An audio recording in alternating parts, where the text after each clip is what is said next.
Hello and welcome to another exciting video here in MathLand. This is section 8.5 and I'm going to do number 5 for you guys today. So let's see, we've got this whole thing. We've got an x, a y, and a z, and we have to solve for those components there. And we have 3 full equations. So we're going to do Cramer's rule and find first our big D, our big determinant here. So we're going to do big D. We're going to kind of ignore these solutions here and just work with the coefficients of the variables.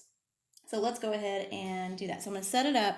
I need my determinant of this guy. So I've got 4, 2, and 5 for my x's, and I've got -1, 2, and -2 for my y's. And for my z's, I have 1, 3, and 6.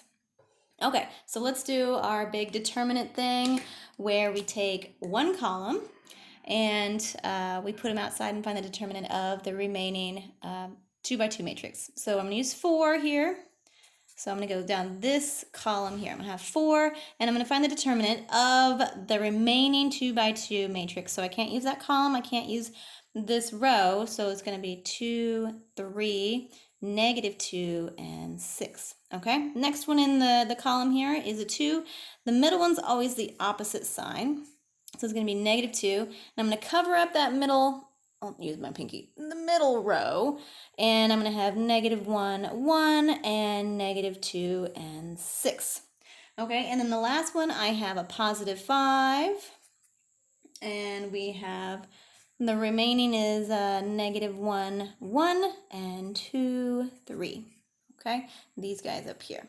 Okay, so if I did that, there's my remaining matrix. Okay, so find the determinant here. We got to do a little fishy here. We've got 4 times 2 times 6 minus -2 times 3. So we have 12 plus, because I mean, minus a -6. Okay, and then -2 from this guy here. It's a 4, it's a 2. Okay, little fishy here. So -6 plus 2, because the negative, or we're subtracting a -2. And then down here we've got a +5, and little fishy here, boop, times -3 minus 2. Okay, so this is going to be 4 times, 18? And this is -2 times -4, and 5 times -5. Okay, so 4 times 18, that is a 72. And this is going to be negative times a negative, +8.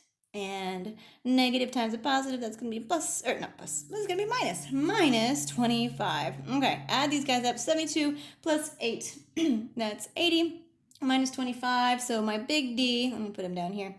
Big D equals 55. Okay, so he's my big determinant for the whole thing. I'm going to put him as a denominator to each determinant that we find for x and y. Okay, so now let's move on to our x. So D sub x is, remember, going to take the answers or the solutions and plug them into the x's here. So instead of the 4, 2, and 5, we'll have -5, 10, and 1. Okay, so -5, 10, and 1.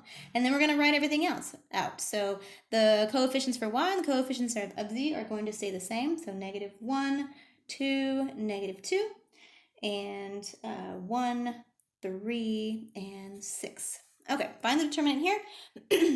Do the same setup. So I'm going to use that first column, and I'm going to put it underneath here. So I've got -5 times, cover that row up, the determinant of 2, 3, and -2, and 6.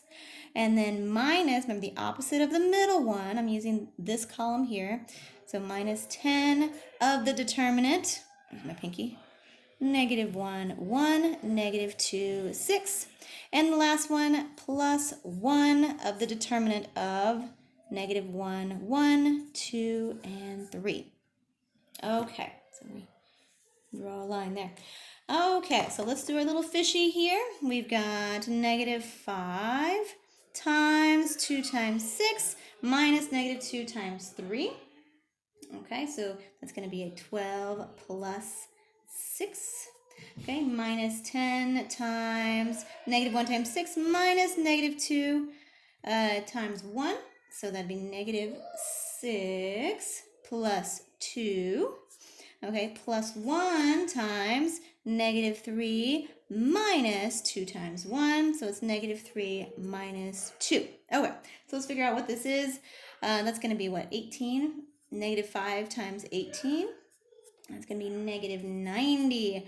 And then over here, we've got negative 4. So negative 10 times negative 4 is going to be positive 40.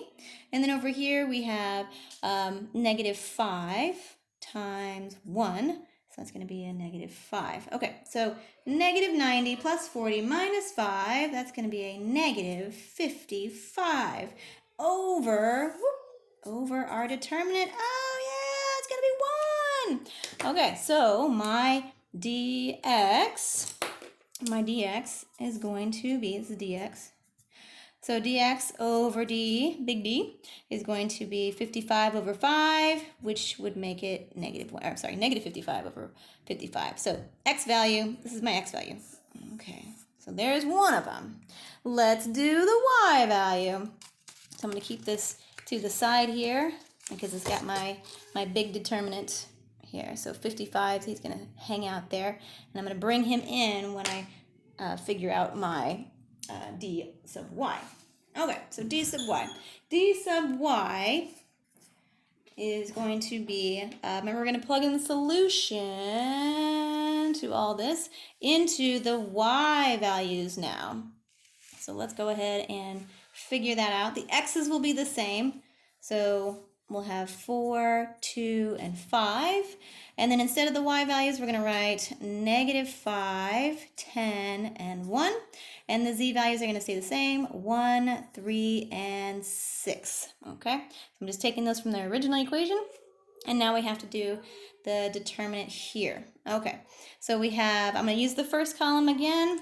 And we'll have 4 times the determinant of the remaining matrix here, 10 and 3 and 1 and 6, minus 2 of the remaining determinant, negative 5, 1, 1 and 6, and plus 5 of the remaining determinant, negative 5 and 1, 10 and 3. Okay, so let's figure this out. We'll do our little fishy thing here. So 4 times 10 times 6 minus 1 times 3. So 10 times 6 is 60 minus 3. Minus 2 of negative 5 times 6 minus 1 times 1. So that's going to be negative 30 minus 1. Plus 5 times negative 5 times 3 minus 10 times 1. So negative 15 minus 10. Okay, so let's figure out what these are. I've got 4 times, 57 times 4? Well, obviously, it's 228, right? Oh, clearly, 228. Okay, and then over here we've got a negative 2 times negative 31. That's positive 62. And then over here, we've got 5 times a negative 25. That's going to be a negative 125. Okay, so add these all up here, and our dy is going to be 165. Okay, put that over our determinant for the big matrix here. This guy, Okay, put him over that. So 165 over 55. What's that going to be? Oh, it comes out to 3. So this is my y value. He's 3. Okay, perfect. Now let's squeeze in our d sub z. All right, so d sub z, he's going to use the solution in place of the z values. So d sub z is going to have the same x values here. So we got 4, 2, and 5. The same y values, -1, 2, and -2. And the z values are now going to be the solution because we plug it in for the one we're looking for. So -5, 10, and 1. All right, so let's go ahead and do this one. We got 4, and the remaining matrix is 2, 10, -2, 1. Okay, -2 of the remaining matrix, -1, -5, over -2 and 1. Okay, plus 5 of the remaining matrix, -1, -5, 2, and 10. Okay, so let's figure this one out here. I've got 4 times 2 times 1 minus -2 times 10. So that's going to be 2 plus 20 minus 2 times -1 times 1 minus -2 times -5. So -1 minus 10. Okay, plus 5, -1 times 10 minus 2 times -5. So we've got -10 plus 10. Oh, that's going to be nice. Check it out. That's 0. Boop. Okay, so now let's go ahead and work out the rest of them. So this is going to be 4 times 22. This is going to be minus 2 times -11. Okay, so we've got 88 plus 22. Oh, that's 110. Yay! So dz over the big D is 110 over, oh, is it 55? Yeah, 55. Here's my big D, determinant for the whole thing. 55. So that's going to be 2. Yay! So here's my z value of 2. So let's write all our solutions down. We've got our x, our y, and our z. Okay, so our z was 2. Put them in there. Let's go back. What was our x? Our x was over here. I mean, our y. Our y was 3. Y was 3. And then our x over here on this page was a -1. Okay, so everything was over the big determinant of the matrix, and that's it. That's how you do section 8.5, number 5.